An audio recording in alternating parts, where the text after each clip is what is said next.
We set up the organic dairy business on the farm. Rachel's started in 1984 and it grew and grew. I was always determined to make a yoghurt that reflected my own organic principles. It's a very successful company that is selling across the world.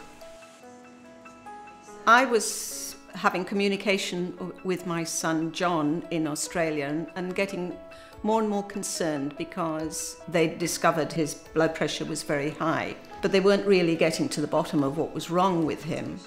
My father had died at 48 and my sister had already undergone a quadruple bypass.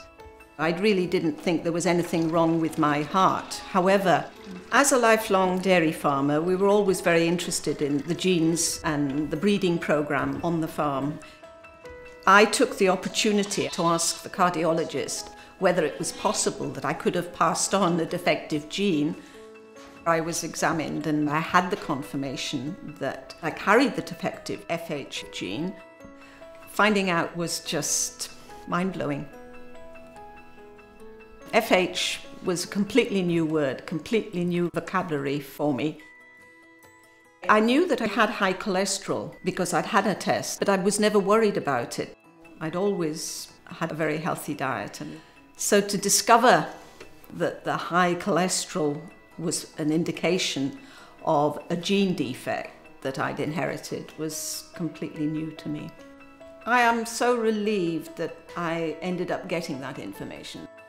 Once I was tested through cascade screening of families, with the support of the British Heart Foundation and the Welsh Assembly, my family then benefited. It was discovered that my eldest son carried the defective FH gene, but our daughter didn't. But the benefit, of course, is to those that do carry it, they can do something for themselves to help them in the future.